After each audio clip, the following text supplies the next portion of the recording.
Hey friends, welcome to another installment of Strange Planet. Get this. The New York Post reported very recently that new remote viewing documents from the CIA, now declassified documents, confirm the Ark of the Covenant's existence. The U.S. Central Intelligence Agency commissioned several research programs on remote viewing that were progressively declassified from 1995 to 2003.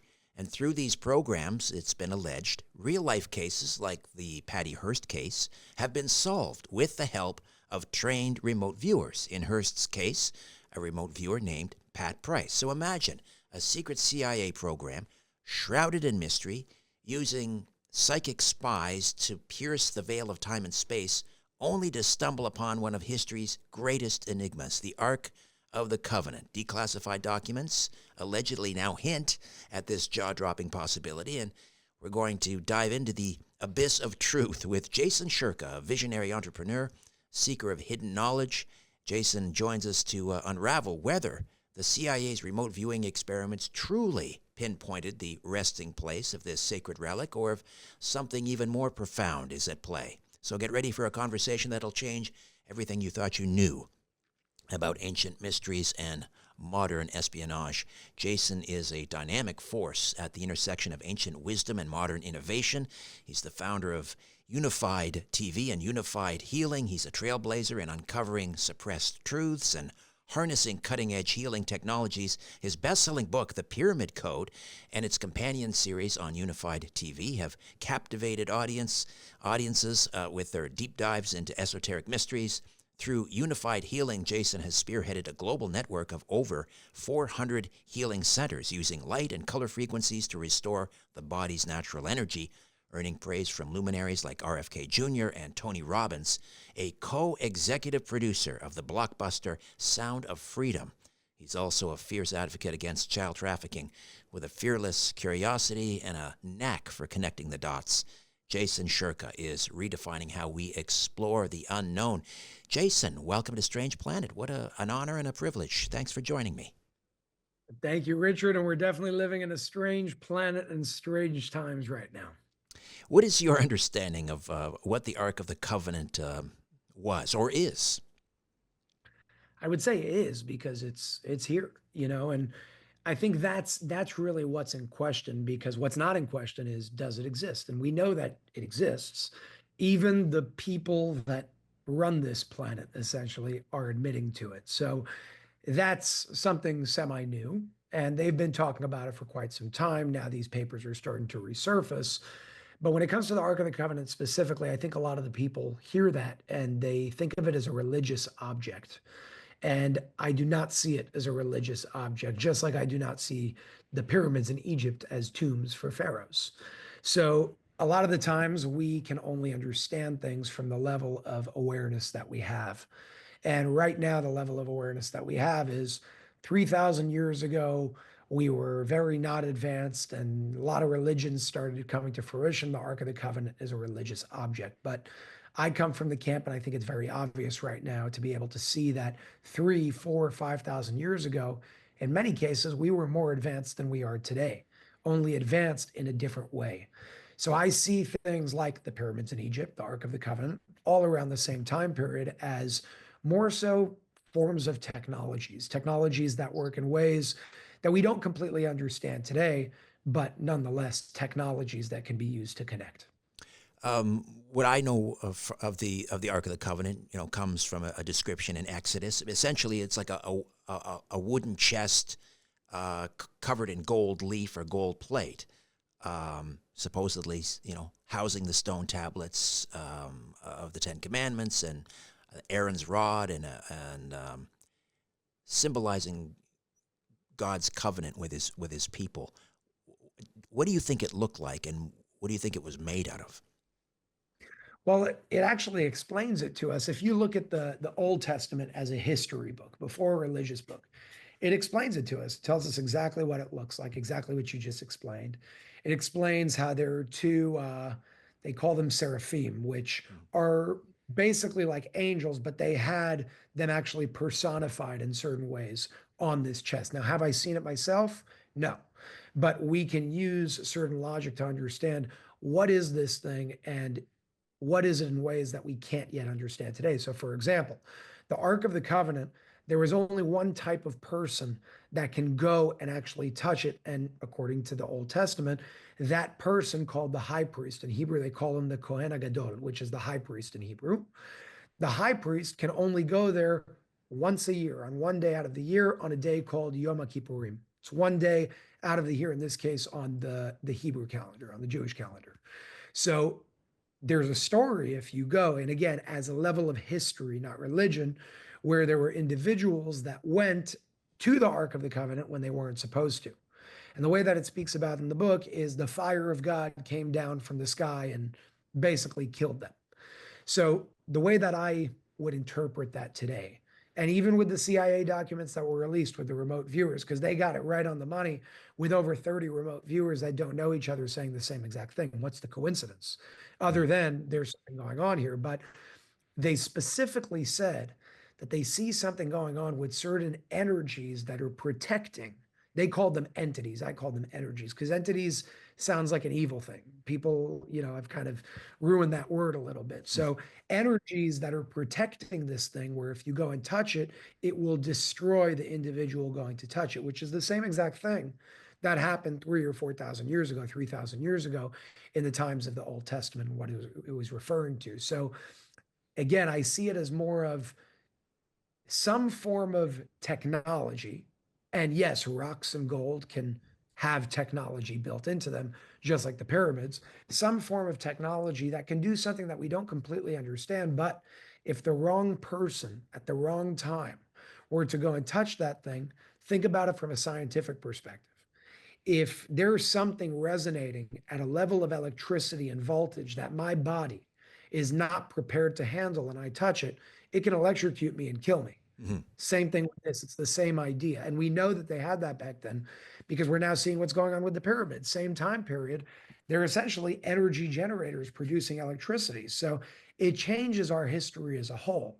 But everything that you just said is what I understand it to be as well in terms of what's in there. But again, when you say, the tablets from Moses with the 10 commandments and the staff from Aaron and all of those things, they're not just objects, they're forms of technologies. The pharaohs showed us that as well with the Ankh. They used them as a form of technology. If you look at the Ankh back in the times of the pharaohs, they explain that, which is like the cross with the loop on top, to be a form of technology that they used to help sick people, or even, as they said it, revive people from the dead.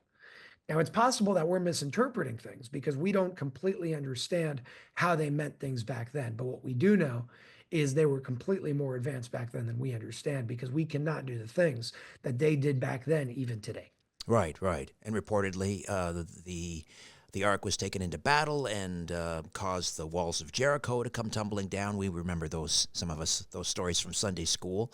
Then the ark was housed in the Holy of Holies in Solomon's Temple after the Babylonians conquered Jerusalem, 580 something BC.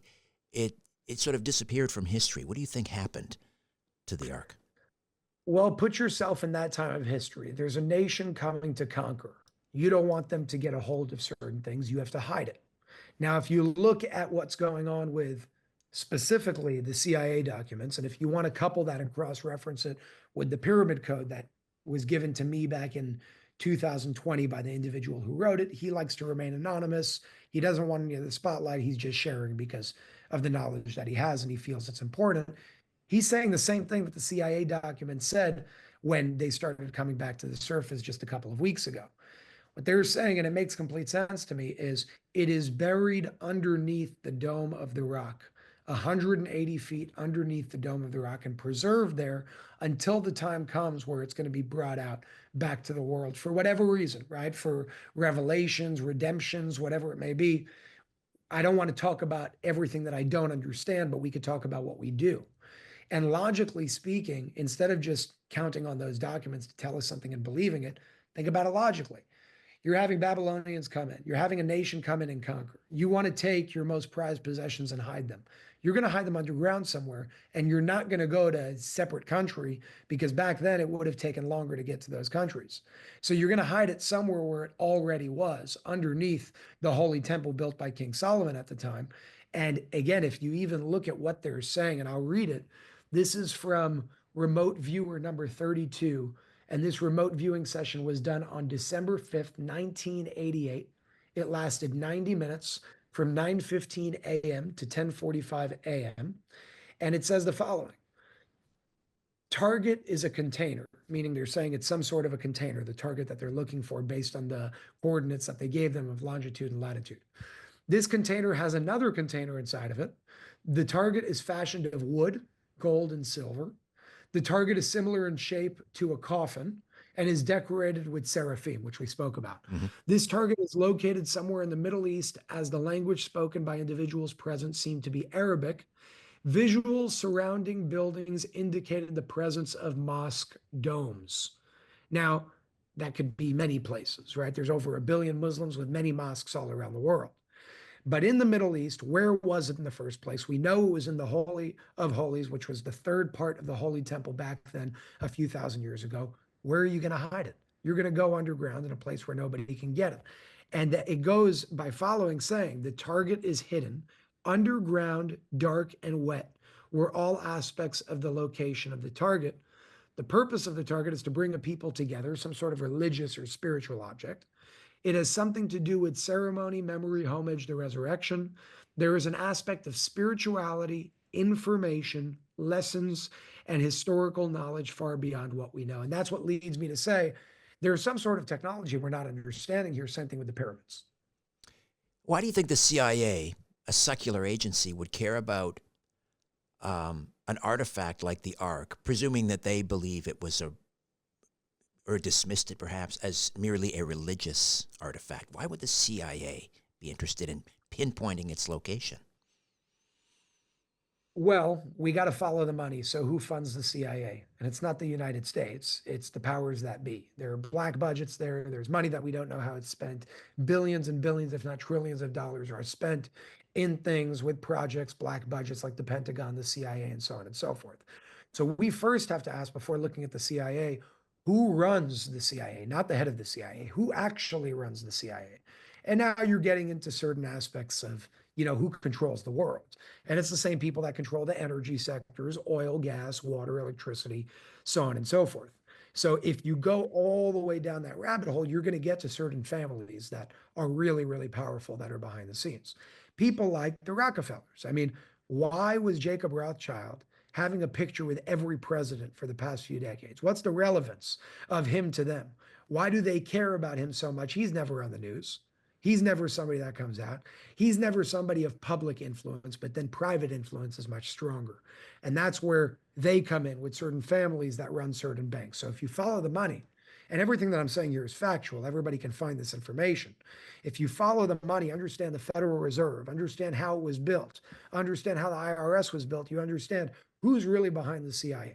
Those are the people that care to pinpoint it. Now, those same people don't want this information coming out. So when they pinpoint something, one of the things that they've mastered, and we see this in many different aspects, is you tell a little bit of the truth or a lot of the truth and then misdirect with 10% of it. And that's exactly what happened here.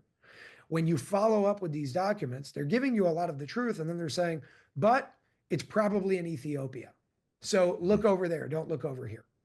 But that doesn't make any sense. And even the people that saw it in Ethiopia say, that's not the Ark of the Covenant, that's a replica.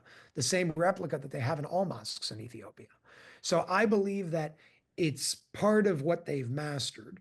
And when I say they, I'm talking about the people that run those agencies, not the agencies themselves, in order to misdirect attention so we don't look at the very thing that can give us a lot of power, that can help re-empower humanity. Because if your goal was how do we control humanity, the only way to control so many people being such a small group is not through physical means. It's through psychological means, meaning you need to do things like divide and conquer. You need to confuse. You need to share misinformation in order to get people to look elsewhere, in order to get people to think that the things that are there to actually help them make them scared of it. Like, if we want to go there, look at what they've been doing over the past few years with extraterrestrial life. Mm-hmm. It used to be it doesn't exist. Today, everybody says it exists, but now it's a question of national security. Why? When have we ever had any form of invasion like Hollywood shows us? We haven't. It's never, ever, ever happened in our firsthand experience. But what has happened is firsthand experiences with anywhere from children to much older individuals that have very positive experience with whatever you want to call them, extraterrestrials or beyond. I believe that the very things that are here to empower us is a threat to the people that control us today.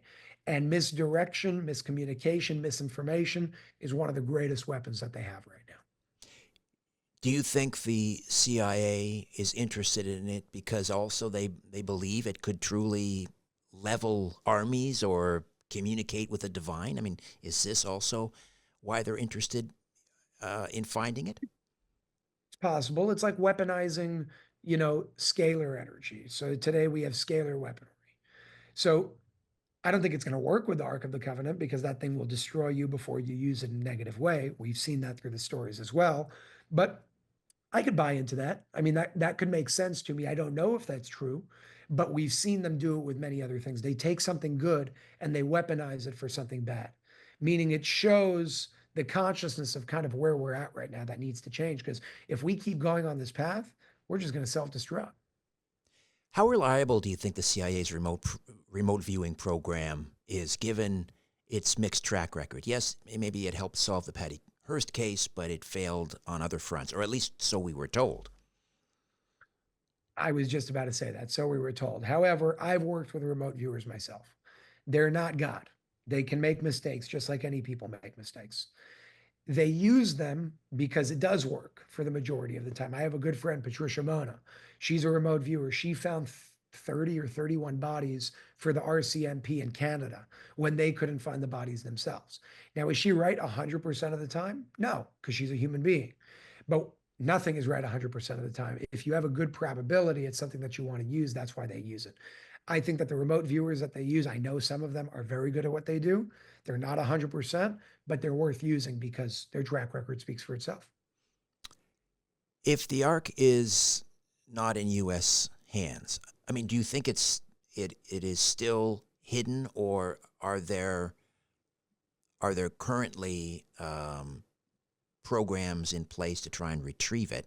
And if it's not the U.S., who might else be trying to recover the Ark? There are definitely programs in place to try and retrieve it.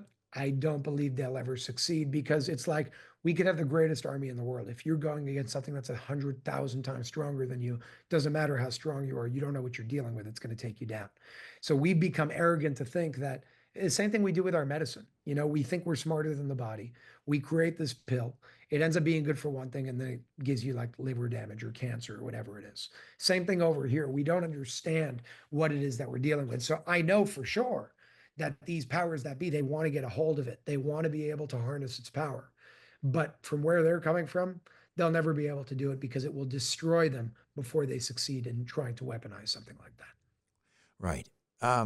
The CIA supposedly shut down its remote viewing program. At least they said they did back in the 90s. Do you think they're still using it covertly today to chase artifacts like the Ark? I know they are because I know people that work with them. For sure. How does your work with energy and healing tie into the idea of the Ark as a source of immense power? We need to understand that, and it's something that we've forgotten, but energy, frequency, and vibration is not some woo-woo thing. It's literally the basis of creation. It's how this universe works. And everything that we do, I mean, look at the army. How are they able to talk to each other on certain channels? It's through energy, frequency, and vibration. It's the law of resonance. So if you're on walkie-talkie channel 5 and I'm on walkie-talkie channel 4, we're not going to be able to communicate. I have to be on your channel if I want to be able to communicate with you. Now that teaches us a lesson. It shows us how energy works, meaning the energy that you're resonating with is the energy that you're going to experience in your life. And it's science. It's not woo-woo. It's called the law of resonance. Technologies are built off of this. The whole army and the military is built off of this as well. How do they make it so I cannot tap into their channels? Well, they host their channels on a frequency and then use other frequencies to block the ability to break through it. How do the police shut down, or the FBI shuts down in a certain radius the ability to make a phone call?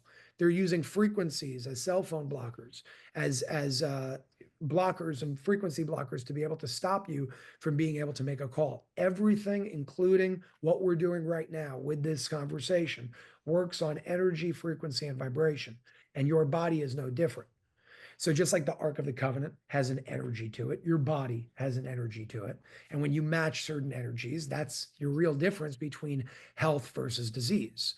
When you look at the pyramids, they understood this thousands of years ago. They used those chambers as healing chambers as well, because every room created a different frequency when you spoke or made a certain sound in there based on the shape and how it was built. It wasn't just arbitrary to bury some sort of body in there. It was all built on energy, frequency, and vibration. So when it comes to my work, how do I apply that? Well, your heart has a specific optimal frequency that it works on. Your liver has an optimal frequency that it works on. And if you can recreate that optimal frequency to help your heart synchronize with its optimal frequency, you can overcome heart disease. You can overcome virtually every disease, because a disease that we see in the physical world is an expression of some form of energetic imbalance. So you mentioned that I have unified healing, which is the wellness centers around the world, and the light systems, which is one of the technologies that we have all around the world. It works on this basis. It's using light, energy, frequency, and vibration in a specific way, just like we've been doing for thousands of years, only now embedding it into technologies that we can relate to as human beings to help create a coherent energetic environment for the body to synchronize with, because that's how it works. And when your body synchronizes with coherent energy, your body experiences health. The opposite is true as well. If I put you around a cell phone tower, cancer rates are higher statistically around there. Not because the cell phone tower is evil, but because the frequencies that are radiating from that tower are not compatible with the frequencies in the human body. It creates a distortion. Distorted energy leads to disease. Getting back to the CIA for a moment, what do you make of the skeptics who say that the CIA found the Ark story is just a distraction from other scandals? I think that that is definitely a piece of how they use certain cards, because what we're talking about right now was already shared 20 years ago. This isn't new.